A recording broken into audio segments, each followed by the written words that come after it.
আপনাদের খুব একটি ছোট্ট গল্প শোনাবো। যে গল্পটি লিখে আমি এত আনন্দ পেয়েছি আপনাদের বলতে পারবো না, এবং শুনলে অবাক হবেন। গত বছর একটি বিখ্যাত প্রকাশনার বই মেলায় যে গল্প সংকলনটি বেরিয়েছিল এস সিরাজুল ইসলামের ওখান থেকে, সেই গল্প সংকলনটির ছবি আমি আপনাদের দেখাচ্ছি। এবং এই গল্পতে পাঠকরা আমার যে গল্পটা পড়েছিলেন তারা আমাকে অনেকেই জানিয়েছেন একটি খুব সুন্দর গল্প পড়লাম। সে গল্পটা আমি আমার পাঠক বন্ধুদের উদ্দেশ্যে একবার শোনাতে চাই। তারা হয়তো আমার বইটি এখনো হাতে পাননি বা পড়তে পারেননি, সেই জন্য আমার নিবেদন গল্পটি একটু শুনবেন। গল্পটি আশা করি আপনাদের ভালো লাগলে তবেই বলতে পারবো আমার লেখা সার্থক।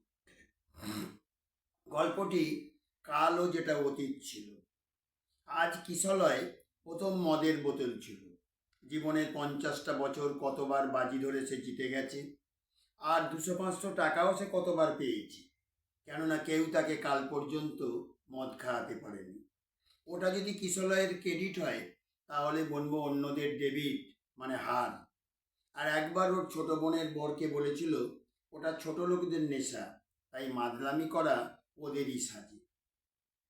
আজ ঠিক দুপুর 1টায় বন্ধু রনিকে নিয়ে বাংলা মালের দোকান থেকে 2 বোতল মদ কিনেছিল। সঙ্গে চাট বলতে নিজে নিয়েছিল ছোলা সেদ্ধ আর রনির বাড়ির সেঁকা পাঁপড়। বোতলটা লুকিয়ে রেখে কোনো রকমে বাড়িতে টাকাটা রেখেই চলে গেছিল পাঁচু ডোমের থেকে রনিকে নিয়ে। কখন যে বাড়িতে ঢুকলো আর কখন যে বাড়ি থেকে বের হলো এটা কবিতা একটুও জানতে পারেনি। মনে হয় রান্নাঘরে সে তখন সবে হাঁড়ি চড়িয়েছে। সন্ধ্যা গড়িয়ে রাত তখন 10টা। এই প্রথম কিশলয় বাড়ির বাইরে আজ 10টা পর্যন্ত। জীবনের রুটিনটা আজ সে প্রথম ভাঙল। করোনার কবলে পড়লেও বাড়িতে বসেই সারাক্ষণ টিভি দেখে কাটাতো, কোনো সময় গল্পের বই পড়ত। কিন্তু লোকটা আজ 3 দিন প্রায় বাড়িতে বোবার মতো ছিল। এটা কবিতা নিজেও জানে। এই 5-6 মাসে জমানো যা ছিল তা শেষ করেও কবিতার 2টো হালকা আংটি আর 2 গাছা চুড়ি বাঁধা দিয়েছিল পাড়ার মনোরমা পিসির কাছে, যে মহিলাটি আজ 40 বছর ধরে গোপনে সুদের কারবার করছে। ভোলা আর বুলি এ ঘরে এসে কবিতাকে জিজ্ঞাসা করলো, মা, বাবা এখনো আজ বাড়ি ফিরল না কেন? কবিতা কিছু উত্তর দিতে না পেরে শুধু বলল, দেখ, আজ 5 মাস তো লোকটা বাড়িতেই বসে, হয়তো থাকতে না পেরে পাড়ার মোড়ের দিকে গেছে। বুলি বলল, মা, আমার বয়স আজ 23, বাবাকে কোনোদিন অফিস থেকে এসে বাড়ির বাইরে বের হতে দেখিনি, আর তুমি বলছো বাবা পাড়ার মোড়ে আড্ডা দিচ্ছে। ভোলা তাড়াতাড়ি দিদির ফোনটা নিয়ে বাবাকে মেলালো। সুইচ অফ বলছে দিদি, দে, আমাকে দে তো ভোলা। বুলি কানে নেবার সঙ্গে সঙ্গেই দরজায় বেল বাজল। ভোলা ছুটে গিয়ে দরজা খুলতেই দেখে বাবা। পা দুটো এত টলছে ঠিক মতো দাঁড়াতে পারছে না। মুখে তখন বাংলা মানের তেজি গন্ধ। ততক্ষণে বুলি ও কবিতা দুজনেই দরজার কাছে এসে হাজির। ভোলাকে জাপটে ধরে শুধু বলল, কাল থেকে তোর নাম হচ্ছে দুঃখীরাম, আমি বেচারাম, আর আমার বাপটা ছিল কেনারাম। কবিতা বলল, তুমি মদ খেয়েছো? খেয়েছি, সত্যি, দেখতে পাচ্ছ না? আজ প্রথম খেলাম তো, তাই একটু পেট ভরে খেলাম। শালা বন্ধুরা এবার রাগাবি যে বইয়ের শাড়ির আঁচলে থাক বলে? লকডাউন ভেঙে দেখে আজা, দেখে যা শালারা কিশলয় তোদের থেকে কম যায় কিনা।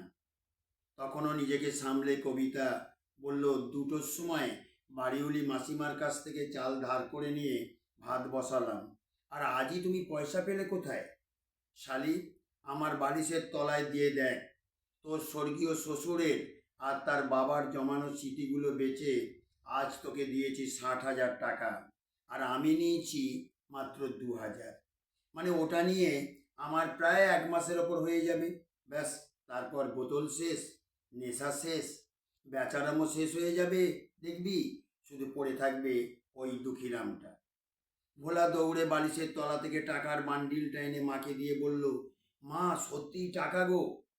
ভোলা, ওটা যেখানে ছিল সেখানেই রেখে আয় বাবা। তখনও কিশলয় নিজের মনে বলে যাচ্ছে, শালা কেনারাম, মাতাল বেচারাম, আর ওই দেখো দুঃখীরাম। সবিতার বুক ফেটে কান্না আসছিল, চোখের জল চেপে বলল, বুলি, তোর বাবাকে বাথরুমে নিয়ে গিয়ে কাপড় ছাড়িয়ে একটু পরিষ্কার করে দে মা। আর ওটা হয়ে গেলে ওবেলার যেটুকু ভাত ডাল আছে দু ভাই খেয়ে নিয়ে শুয়ে পড়, রাত অনেকটা হলো। মা তুমি? না মা, আজ আর আমার খিদে নেই। 2 মাস ওদের চোখকে ফাঁকি দিলেও আজ আর পারল না। বুলি বলে বসলো, মা ওবেলাও তুমি শরীর ভালো নয় বলে একটুখানিও কিছু খেলে না। তুমি ভাবছো যে আমি কিছু বুঝিনি? জানা মা, তাড়াতাড়ি কর না, আসলে আমার শরীরটা সত্যিই ভালো নয় বলছি। মাতাল স্বামীকে একটা ঘরে রেখে ছেলে মেয়েকে নিয়ে পাশের ঘরে শুতে গেল। সারা রাত অন্ধকার সিলিংয়ের দিকে চেয়ে ভাবতে লাগলো, ও পয়সা পেল কোথায়? ভাবতে ভাবতে রাত গভীর হতে থাকলো।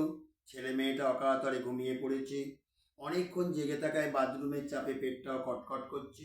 বাথরুম সেরে জানলার পাশে রাখা লাইটারটা নিয়ে কোনো রকমে ঘরে ঢুকে দেখে কিশলয় মেঝেতে শুয়ে একভাবে ঘুমুচ্ছে।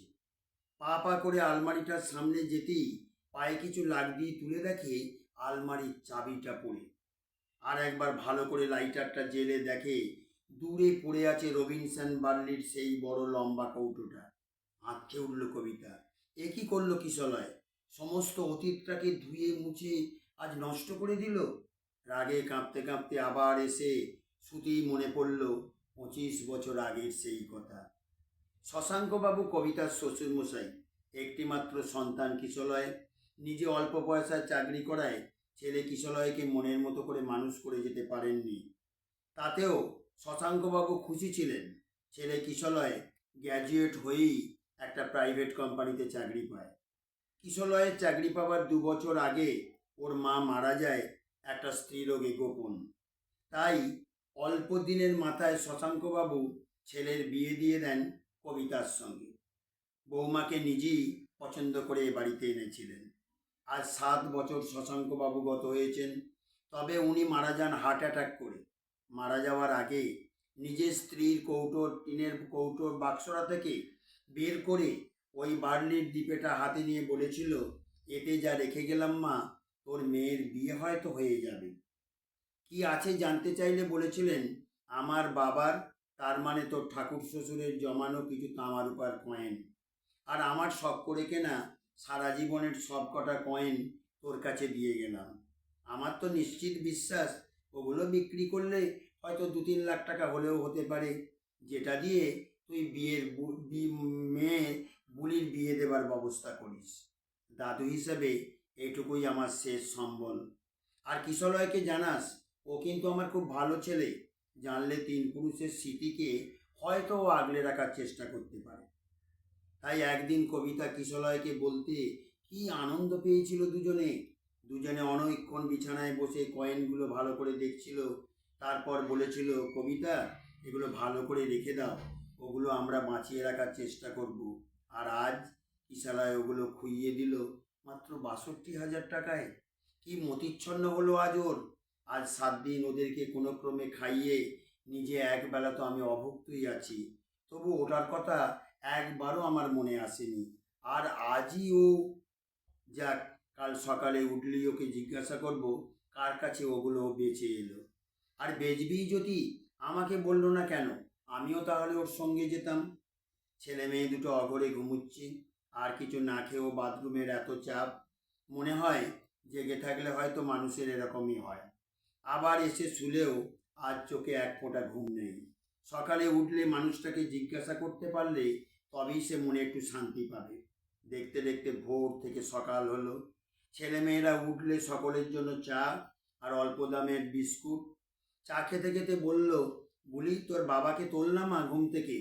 মদের নেশা কি এখনও ওর কাটছে না? আর কাটবেই বা কী করে? জীবনে তো এই প্রথমবার মদ খেলো, তারপর হয়তো খালি পেটেই খেয়েছে, তাই নেশাটাও খুব জমে গেছে শরীরে।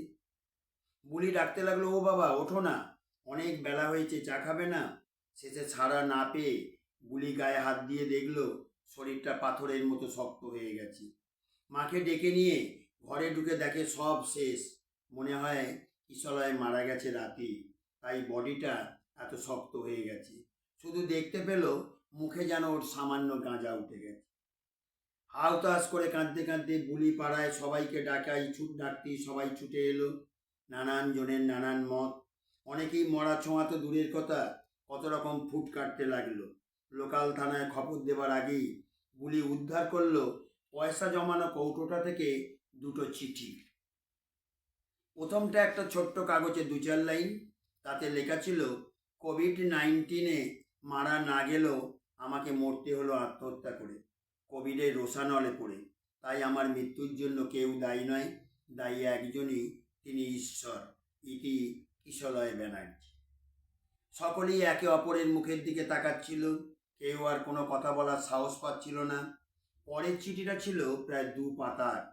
তখন 12 আনা লোক বাড়ি থেকে চলে গেছে। চোখের জলকে সাময়িক থামিয়ে বুলি মাকে চিঠিটা পড়ে শোনালো। চিঠিটায় লেখা ছিল, কালও যেটা অতীত ছিল কবিতা, আজ তাকে ভেঙে আমি বর্তমান করে দিলাম। এর জন্য তুমি আমায় ক্ষমা করতে পারবে না আমি জানি, তবু ক্ষমা চাইতে বাধ্য হলাম তোমার কাছে। জীবনের প্রথম দিন মাতান হলাম তো, তাই যদি কিছু ছোট বড় কথা তোমাদের বলে থাকি তাহলে ওটা তোমরা কিছু মনে করো না। 3 পুরুষের স্মৃতির সবটাকে কিন্তু আমি বর্তমান করে দিইনি। সকালে পড়ে থাকা খালি কৌটোটা দেখতে পেলে তুমি হয়তো হার্ট ফেল করে যেতে পারো জানি, কিন্তু তা থেকে মাত্র 1 ভাগ নিয়ে আমি বিক্রি করে এসেছি। আমি বংশধর হিসাবে সেটা ধরে রাখতে না পেরেই চলে যাচ্ছি। তবে তুমি শ্বশুর আর তার বাবাকে রক্ষা করার চেষ্টা করো, এটা আমার শত অনুরোধ। 2000 টাকা নিজের জন্য খরচ করেছি, তোমাকে বললেও খরচ করেছি মাত্র 250 টাকা, যেটা মদ আর বিষ কিনতে লেগেছিল। বাকি 1750 টাকা পাঁচুডোমের কাছ থেকে পাবো। তবে এটা ওর কাছে আর তুমি চাইবে না। দেখবে খবর পেলেই ওরা এসে আমার বডিটা তুলে নিয়ে যেয়ে শ্মশানে পুড়িয়ে দেবে। বিনিময়ে তোমার কাছ থেকে ওরা কিছুই চাইবে না। আমি ওদের ওরকমই বলে এসেছি।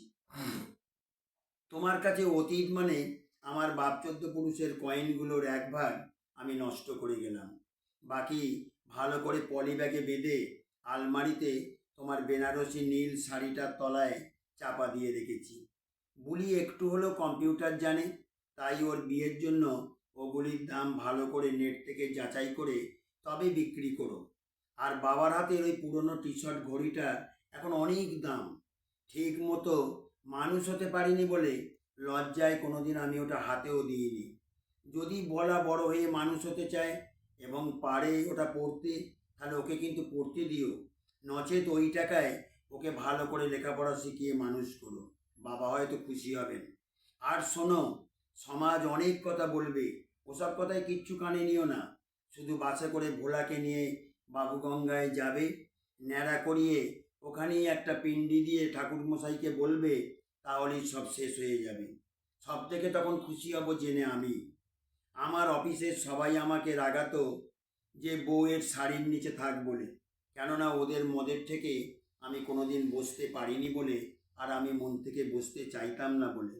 তবে তারা জানতে পেরে কেউ যদি আসে তাদেরকে বলো, তোমাদের বন্ধু কিশলয় একদিনে 2 বোতল বাংলা মদ খেয়েছি, ক্ষমতা থাকলে তারাও করে দেখাক। বাবার উপদেশ মতো চলেছি বলেই আজও একটা টাকাও আমি কারো কাছ থেকে ধার করিনি। তাই কেউ আমার কাছ থেকে 1 টাকা পাবে বললে তুমি শুনবে না। একটা কষ্ট দিয়ে নিজেকে শেষ করলাম কবিতা। 1 আনা সোনা তোমাকে আমি বিয়ের পর থেকে দিতে পারিনি, কিন্তু কত বড় অপদার্থ দেখো। এই 5 বছরে, এই 5 মাসে তোমার 2টো আংটি আর 2টো চুড়ি বাঁধা দিয়ে আমি তোমাদেরই খাওয়ালাম। এবার একটা আদেশ করব কবিতা, আমার অফিস বা কোনো অফিস কলিগ যদি কখনো করুণা দেখিয়ে 200-500 টাকা তোমার হাতে দিতে আসে, তাহলে কিন্তু নিও না। ওটাকে বলে ভিক্ষে নেওয়া। চলে যাচ্ছি জিজ্ঞাসা করলে, কেন চলে যাচ্ছি জিজ্ঞাসা করলে না কবিতা? তবে আমিই সেটা জানিয়ে যাচ্ছি।